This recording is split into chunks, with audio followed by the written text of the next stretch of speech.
사도신경으로 신앙을 고백합니다. 나는 전능하신 아버지 하나님 천지의 창조주를 믿습니다. 나는 그의 유일하신 아들 우리 주 예수 그리스도를 믿습니다. 그는 성령으로 잉태되어 동정녀 마리아에게서 나시고 본디오 빌라도에게 고난을 받아 십자가에 못 박혀 죽으시고 장사된 지 사흘 만에 죽은 자 가운데서 다시 살아나셨으며 하늘에 오르시어 전능하신 아버지 하나님 우편에 앉아 계시다가 거기로부터 살아있는 자와 죽은 자를 심판하러 오십니다. 나는 성령을 믿으며 거룩한 공교회와 성도의 교제와 죄를 용서받는 것과 몸의 부활과 영생을 믿습니다. 아멘. 211장 찬송합니다.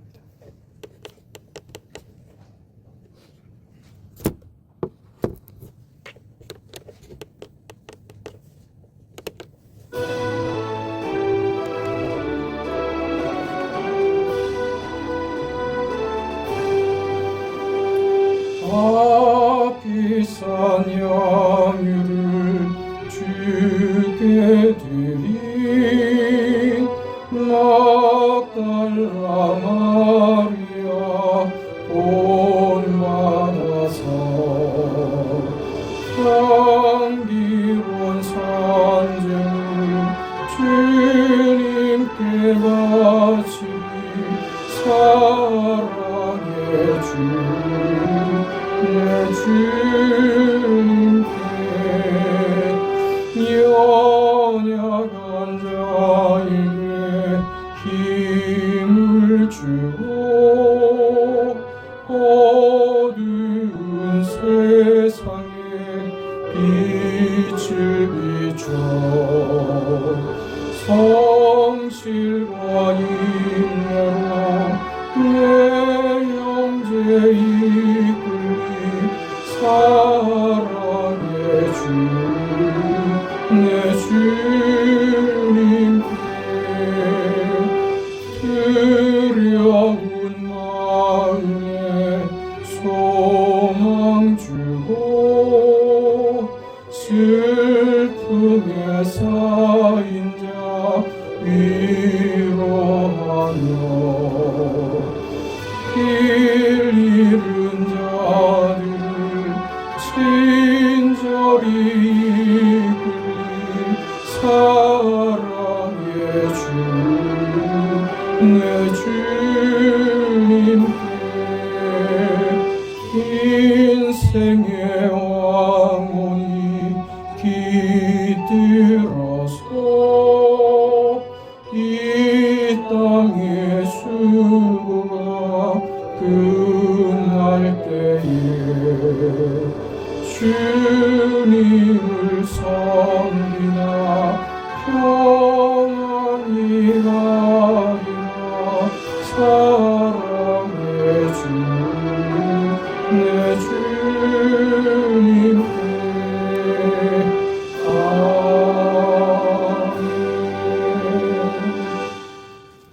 하나님의 말씀 누가복음 20장 1절에서 8절까지입니다. 누가복음 20장 1절에서 8절까지 하나님의 말씀을 우리 함께 읽습니다. 하루는 예수께서 성전에서 백성을 가르치시며 복음을 전하실새 대제사장들과 서기관들이 장로들과 함께 귓가에 와서 말하여 이르되 당신이 무슨 권위로 이런 일을 하는지 이 권위를 준 이가 누구인지 우리에게 말하라. 대답하여 이르시되 나도 한 말을 너희에게 물으리니 내게 말하라. 요한의 세례가 하늘로부터냐 사람으로부터냐. 그들이 서로 의논하여 이르되 만일 하늘로부터라 하면 어찌하여 그를 믿지 아니하였느냐 할 것이요 만일 사람으로부터라 하면 백성이 요한을 선지자로 인정하니 그들이 다 우리를 돌로 칠 것이라 하고 대답하되 어디로부터인지 알지 못하노라 하니 예수께서 이르시되 나도 무슨 권위로 이런 일을 하는지 너희에게 이르지 아니하리라 하시니라. 아멘.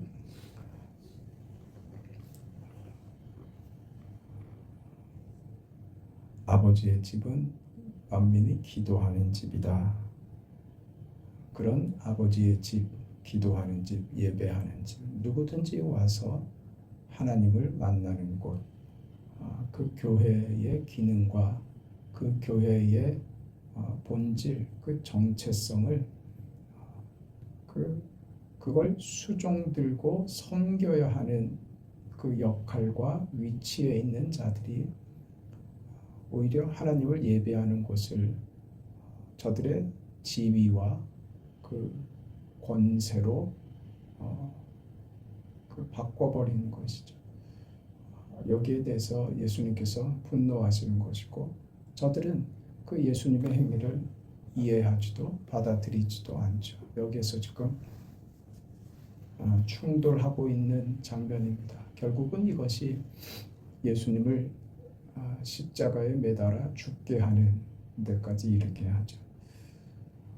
오늘 주님께서 저들에게 가르치시는 그 교회의 그 참된 가치와 본질, 그 정체성은 어디에 있는가? 가장 중요한 것은 교회는 예배하는 것이다. 하나님을 예배하는 곳이다. 예수를 믿고 예수를 보내신 하나님 아버지를 믿는 곳이 교회다. 교회가 이 하나님을 예배하는 것이 본질적 정체성이라고 하는 것은 교회의 그 분위기에 대한 가장 중요한 이해가 어떠해야 되는가? 교회는 공포가 없는 곳이다. 그 이해입니다. 그리고 교회는 이 하나님의 은혜와 구원을 받는 데 있어서 어떤 자격이 필요 없는 곳이다. 이게 교회에 대한 본질적인 이해입니다. 공포와 자격이 필요 없는 곳. 그래서 교회에서는 모두가 다 무슨 힘을 과시하려고 하거나 자신의 지위를 드러내고자 하는 어떤 욕심도 어떤 마음도 버려야 합니다. 어깨에 힘을 빼야지 됩니다. 그 얼굴을 펴야죠. 자신을 드러낼 곳이 아니기 때문입니다. 이것이 교회입니다. 하나님을 예배한다, 하나님을 믿는다고 하는 것은 바로 이런 이해 속에서 시작되는 겁니다. 우리가 우리 인생에 그 닥친 절박한 문제 때문에 수심에 젖어 있는 것은 괜찮습니다만, 그 갈급한 심령이 어떤 열등감으로 느껴지거나 소외감으로 가거나 배척을 받는 기분이 된다면 그건 교회의 바른 모습이 아니다 하는 것이죠. 그러니까 교회는 누구든지 교회에 와서만큼은 무서울 것이 없어야 되는 것입니다. 남에게 깔보이지 않는 곳, 그런 어떤 넉넉함이, 교회만 오면 내 아버지 집에 하나님의 품에 안기는 그 자유함과 넉넉함, 그 따뜻함이 교회 안에 있어야 그래 예배하는 곳으로서의 그 분위기다 이겁니다. 우리가 세상과 교회를 구별짓는 가장 큰 특징은 교회에 오면 안심이 된다, 이렇게 얘기가 되어야 되는 겁니다. 무슨 무질서를 허락하자는 얘기가 아닙니다. 우리는 이런 얘기를 사실 교회 안에서 많이 놓치고 있는 겁니다. 예배라고 하는 것은 그래서 무슨 이해관계나 위선으로 대체될 수가 없습니다. 예배는 거래가 될 수도 없고 거짓으로 할 수도 없습니다. 무슨 형식이나 위선이나 어떤 모양으로 거칠애로 대체될 수 없는 게 예배다, 그런 겁니다. 그래서 예배는 가장 쉬워 보이면서도 그 쉬워 보이는 게 가장 큰 핵심이 되는 것이고, 그래서 어려운 요구가 되기도 합니다. 그러니까 예배는 그 교회의 교회됨은 근본적으로 어디 있느냐? 하나님을 하나님으로 인정하는 것, 하나님이 하나님 되시게 하는 바로 그 자리에 있습니다. 그렇게 하나님을 섬기지 않는 한 하나님을 하나님으로 인정하고 하나님이 하나님 되시도록 하는 그 위에 서 있는 겁니다. 그렇지 않으면 예배는 불가능한 겁니다. 사회나 어떤 조직에서는 그 그 집단이 만족스럽건 불만족스럽건 간에 그 해체되지 않게 하기 위해서, 질서를 위해서 그들이 가진 어떤 신분과 지위를, 그 조직을 유지하기 위해서 그걸 가지고 있어야만 합니다. 그러나 교회는 다릅니다. 예배는 다릅니다. 이런 질서와 무슨 권력의 구조로 사회가 구성되었다면 교회는 그렇지 않습니다. 무슨 권력 구조가 아닙니다. 왜냐하면 예배는 강요할 수 있는 성질이 아니기 때문입니다. 사회에서는, 어떤 조직에서는 그게 지위가 되고 권력이 되는 것과는 다르게 교회가 가지는 하나님께 예배한다 하는 것은 그건 권력이 아닙니다. 그건 하나님의 사랑 안에서 우리가 그 하나님을 알고 그 하나님을 인정하는 행위로서 아버지 앞에 우리의 인생과 삶을 내려놓는 것이죠. 그분의 권위와 그 하나님의 능력과 그 하나님의 뜻 앞에 굴복하는 자발적 순종, 그 예배 행위 아닙니까? 그것이 바로 신자된 우리가 교회 안에서 누리는 그 예배의 행위인 겁니다.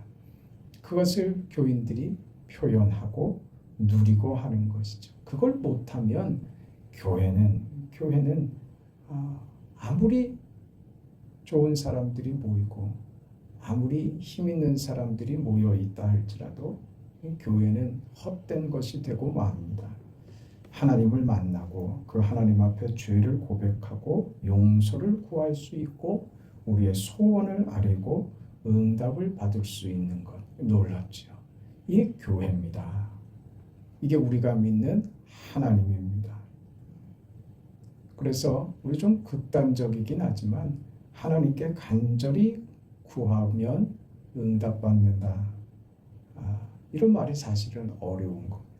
간절히 구하면 응답하신다. 어떤 사실은 불필요한 것, 하나님이 보시기에 그거 중요한 것 아닌데, 그런데 그 사람, 그 당사자는 그 별것 아닌 것에 목을 메고 하나님께 떼를 쓴단 말입니다. 그게 간절이죠. 그렇죠? 그 강청하는 과부의, 억울한 과부의 강청하는 그 심정 말입니다.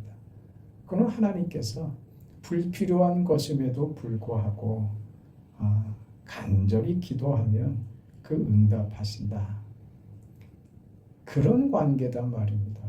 필요 없는데 쓸데없는 것이지만 간절히 요구하면 쓸데없는 것도 응답해 주시더라. 그런 것이죠. 그 무슨 말이냐면 하나님은 하나님만을 고집하시지 않으시고 우리가 잘못되게 내버려 두시기도 한다는 의미에서가 아니라 우리의 아픔과 우리의 간절함에 냉담하시지 않는다. 그런 뜻입니다. 하잘것없는 우리의 기도에도 관심을 두시는 하나님이시다. 그것이 바로 우리를 항복시키는 간절한 기도에 응답하신다라는 뜻입니다. 방법론을 얘기하는 게 아니죠. 무엇이든 간절히만 하면 다 된다. 그런 그 만사형통의 이야기를 하는 게 아닙니다. 그건 마음의 문제인 것이죠. 하나님 앞에 항복되는 겁니다. 그 사람의 간절함이 중요한 게 아니라 나의 사소한 일에도 하나님이 관심을 두신다. 여기에 항복되는 것이죠. 이게 우리의 간절함이 무슨 권위가 되고 이유가 되고 수단이 돼버려서 이게 우리한테 문제란 말입니다. 이건 어떤 이유도 권위도 수단도 아닙니다. 거기에도 그런 것도 우리의 쓸데없고 쓸모없는 것이라고 여겨지는 것까지도 그걸 배척하고 물리치지 않으시는 하나님, 그 하나님의 넓이와 깊이, 자비와 그 사랑을 확인하는 것으로 예수님이 오늘 하신 일들을 기억해야 된다. 그 하나님은 죄인을 받으시는 하나님이시다. 못난 자들을 위하여 아들을 제물로 삼으시는 우리 아버지이시다. 그런 의미입니다. 그러니 그 하나님 앞에 자발적인 항복이 나오는 것이죠. 손을 들고 주님 앞에 나와 이 죄인이 쓸모없는 자가, 고집불통인 자가 나를 외면하지 않으시고 나를 받으시는 하나님 앞에 순복하고 주님을 따르고 그 하나님의 하나님 되심 앞에 무릎을 꿇습니다 하는 것이죠. 그게 바로 교회와 세상이 구별되는 겁니다. 세상은 권력을 지향하지만 교회는 그래서 권력을 지향하지 않습니다. 왜요? 예수님께서 그렇게 하셨기 때문입니다. 교회는 권력을 가지려는 것이 아니라 교회는 영향력을 가지죠. 권력과 영향력이 다른 것은 권력은 강제력을 말하는 것이고 영향력은 자발적인 항복을 요구하는 힘이 영향력입니다. 교회는 그 영향력을 가지는 겁니다. 자발적으로 항복하게 하는 그 힘, 그 영향력은 어디서 나오느냐? 영향력을 행사하는 그 자가 자기 인생의 그 내용, 영향을 미치고 싶은 그 내용으로 그 인생, 그 자신이 충분하게 살고 있는가, 그 내용으로 충분한가에서 확인되는 것입니다. 예수를 믿는다는 것이 우리 삶의 모든 도전 앞에서 예수를 믿는 이 믿음이 충분한가? 나는 내 삶을 예수 믿는 것으로 가득해 있는가? 그것이 내 삶을 주장하고 지배하고 있는가? 그렇다면 그 나의 삶을 통해서 그 선한 영향력이 미쳐질 것입니다. 그래서 에베소서 5장에는 이 내용을 이렇게 설명합니다. 술 취하지 말라. 이는 방탕한 것이니 오직 성령으로 충만함을 받으라. 성령으로 충만함을 받으라고 하면서 그 다음에 무엇이라고 말씀하시냐면 시와 찬송과 신령한 노래들로 서로 화답하며 너희의 마음으로 주께 노래하며 찬송하며 범사에 우리 주 예수 그리스도의 이름으로 항상 아버지 하나님께 감사하며 그리스도를 경외함으로 피차 복종하라. 그렇게 나오죠. 성령으로 충만함을 받아 그래서 너희가 어느 지경 시와 찬송과 신령한 노래들로 서로 화답하는 그 자리 예배하는 것이죠. 너희의 마음으로 주께 노래하며 찬송하며 그래서 너희 안에 범사에 우리 주 예수 그리스도의 이름으로 항상 하나님 아버지께 감사하며 그리스도를 경외함으로 피차 복종하라가 되는 것이죠. 감사하라, 찬송하라, 이건 강요할 수 있는 것이 아닙니다. 강요할 성질이 아니죠. 어떻게 하겠습니까? 예수를 믿는다는 것으로 우리가 세상을 이겨내지 않고서는 찬송이 나올 수가 없습니다. 예수를 믿는 것으로 세상을 이겨내고 나면 그때 비로소 우리는 우리 자신이 가진 것이 무엇인지 압니다. 세상 권력과 구별되는 다른 것이라는 것을 알게 됩니다. 무슨 통제력이 아닙니다. 억지로 하는 것이 아닌 하나님이 힘으로 나를 몰아붙이셔서 하는 것이 아닌 그 하나님의 은혜가 나를 감동시키고 나를 변화시키고 그 은혜 안에 거하고 있다는 사실이 우리로 자유하며 넉넉하며 모든 것을 품을 수 있는 여유를 가지게 하죠. 그때 비로소 감사하며 찬송할 수 있는 겁니다.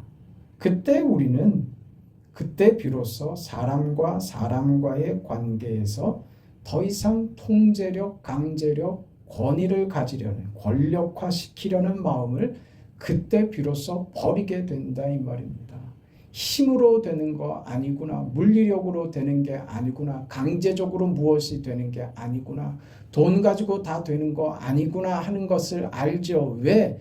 내가 그렇게 변화되고 내가 그렇게 충만해졌거든요. 그게 무엇이라고요? 믿음이라고요. 예수 그리스도 안에서 내가 믿음으로 이기고 살 때 누리게 된 찬송과 감사로 결과하게 하는 성령의 충만인 것이죠.